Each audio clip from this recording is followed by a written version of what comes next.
Друзья, неожиданно с утра стартанул в Пизу посмотреть одну машинку. Нашел поздно вечером объявление. Посмотрим, что там будет. Забыл микрофончик дома. Сраный ютубер. Короче, ребят, я в этой теме вообще не шарю, походу. Поехал, хер знает куда. Под Пизу. Смотреть одну машину, одну. Машина, стыдно было даже снять ее, честно. Короче, та машинка, я знал, что ее другой перекуп продает, поэтому, в общем, по пробегу обманул на 20 тысяч больше машины. Ошибка по мотору, потом фонарь там под замену. Короче, такая ушатанная. 4 детали подкрасить надо, чтобы хорошо видно. Сейчас зашел тут в автосалон. Тут посмотрю по месту, может у них что интересное есть. Вот такое вот вам интересное. Помню, одну такую разобрал на детали. Так, а там еще какая-то площадка. Пойду еще туда полазию. Потом пойду спрашивать. Через 10 минут откроют. Приехал автовоз, им машины сгружать. Я походу залез, они еще закрыты. Ворота открыты, я зашел, говорю, полазю, подожду пока откроются. Хорошо, мне пофиг. Короче, так лазить вообще ничего не понятно. Табличек нет, машины все пронумерованы, но никакой информации, ничего по ним, распечаток никаких нет.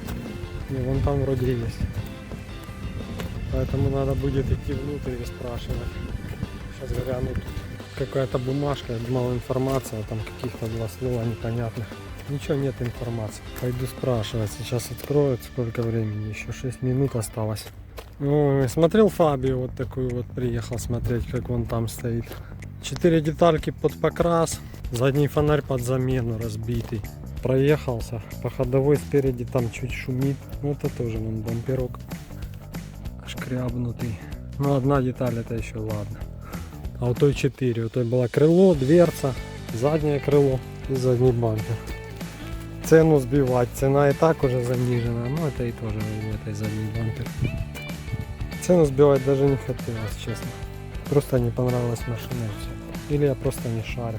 Вот тигуанчик нормальный, старенький, бобер.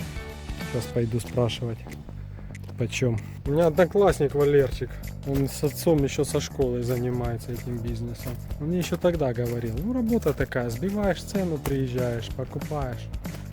Потом перепродаешь. А что сбивать, если машина не нравится? 170 тысяч пробега. Он написал 150. В Италии очень жесткий фильтр по поводу пробега. Машины за 150 уже, это уже мусор считается. То есть или должна быть цена низкая по ней и состояние хорошее. А там и состояние надо подтянуть. Не понравилось она мне, поэтому не стал даже сбивать. Он хочет за нее 6, они такие по 7, по 8 продаются в хорошем состоянии, если. Но даже если сбить до 5, потом ее подтянуть, там ничего не заработаешь. Или я вообще не шарю. Пойду внутрь спрашивать, по ценам общаться, что у них есть. Вот такую венгу я бы взял. Вот такие машинки продаются в Италии. Вот пандочка. Малюсенькие.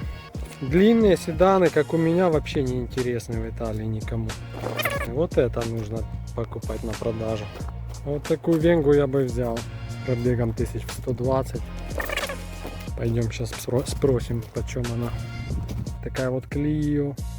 Fiat Punto. Продается в Италии. А вот вообще, по которым девочки очень писаются. Beetle, Volkswagen, нравятся им очень эти микромашинки. Вот это нормальный сумчик. Но я с моим бюджетом в такую не вложусь. Ладно, уже 3 часа. Они уже должны открыться, по идее. Пойдем поспрашиваем, что могут предложить на мой микробюджет. Обычно концессионарий, не знаю. То, что хорошее, до 150 тысяч пробег. И свеженькая, зато лупят космические цены. Типа гарантию дают. обслуженная машинка, сертифицированные километры. А хлам, который уже никому и не нужен, собственно, за 150 тысяч, так он уже не очень интересен. В общем, ничего у них нет интересного на данный момент. Ну, не будем опускать руки. Походу надо ехать в такое место, там где их куча, этих дилеров. Сразу несколько мест объехать. В таком случае можно что-то найти. Иначе на один вариант это все бестолковая затея. Ехать смотреть одну машину. На сегодня как-то так. Буду ехать домой. Всем мир. Я решил так просто не сдаваться. Заехал еще на один дилерский центр. Ford. Они еще закрыты, но ворота уже открыты. Ворота открыты, еще 15 минут до открытия. Пока полазим, посмотрим. Мне вот эта желтенькая нравится, электричка. Капри. Прикольная. Но на нее пока у меня денег нет. Не знаю, мне нравятся электрички. Мне дали на работе на 2 недели, помню. На моем последнем месте работы на Kia. EVO 9 дали. Вот это была бомба. Это была бомба. Пока моя в ремонте была. Это вообще такая пушка. Там еще версия GT. GT-версия, уже не помню сколько там лошадей, ну много. То она, конечно, вдавливала классно. Ну, пока начнем с дешевеньких. А там дойдем и до таких. Ребятки, смотрите какой видон. Я все еще в Лукка.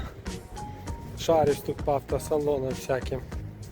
Интересную инфу мне только что поведал один продавец пожилой. Говорит, с Сицилии, с низов забирают пачками, договоренность. Машинки до 5-7 тысяч просто пачками забирают и возят туда. Поэтому найти что-то вообще очень тяжело. По крайней мере здесь, в этой зоне. Ну ищем дальше, не опускаем руки. Ребят, ну такую нашел. Задний и передний бампер надо красить. 15 год, 130 пробега, GPL. Еще и баллон надо менять, просроченный. Резины тоже нету. Резины нету. Фары тоже под полировку. Справа крыло тоже красить. Получается 2 бампера, крыло под покрас. Фары реставрировать, баллон менять. 130 пробега, оригинального, сертифицированного, 15 год. 6000. Это у нас Subaru Mitsubishi в Лукка. Внутри вся целенькая. Я позаглядывал, нормально. Ну ничего, поищем дальше. Поищем что-то еще. Потому что покрасить 3 детали, плюс поменять баллон 1000.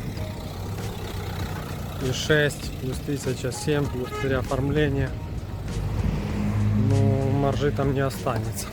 Надо что-то искать еще. Сейчас еще на Реношку зайду, спрошу и домой. Не, на дачу. Смотрите, какой сзади вид. Бомба! Бомба! В общем, и на Hyundai, и на Renault мне сказали, у них все в пистое. Все, что для перекупщиков, до 7000, барахло всякое. Отстойник в Пистое. Ну, мне по пути сейчас заедем в Пистою. Там я еще не был.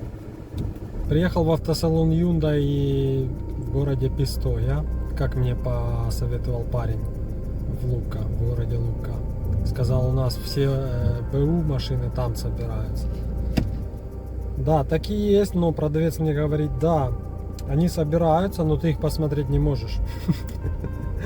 Они в определенный склад загоняются, туда ты попасть сам не можешь, а владелец это все регулирует, а у него никогда нет времени ни с кем встречаться. Есть пара перекупов, с которыми он уже годами работает. Он им это все дело пачками продает, как бы, и все. Ему нет времени в розницу с какими-то там одиночными пассажирами, типа меня, встречаться. Спрашиваю, получается, нет способа попасть в поток. Пожал плечами, нет способа. Жесть. Еду на другую, на ниссановскую. Тут, короче, в этой Пистое какой-то фетиш, не знаю, выращивают повсюду, абсолютно повсюду. И по автостраде, когда едешь тоже всю дорогу, деревья маленькие, кустики. Вот это вот все садовое движение. Просто какой-то фетиш нереальный. Их тут этих полян с вот такими вот деревьями, их тут просто, они повсюду. Мне кажется, тут другого бизнеса нету. Такое ощущение. Только вот выращиванием занимается. Вот оно все в горшках. Всю дорогу, повсюду. И сейчас еще выеду с этой пистою, еще вдоль автострады, не знаю сколько километров будет тянуться вот это вот садоводство. Вон, ребят, опять горшочки, уже другие растения.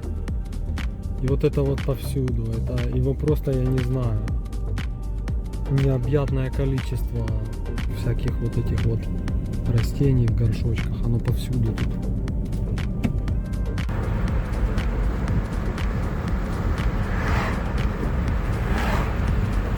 Всякие разные растения, их просто я не знаю сколько видов. Направо то же самое. Жесть, по Ниссану то самое. Говорят, не, у нас ничего нету. Говорят, у нас все в Эмполе. В Лука сказали все в Пистое. В Пистое сказали все в Эмполе. Просто день впустую проездил. Все, баста, ребят. Еду домой проводить работу над ошибками. Всем чао. Мир.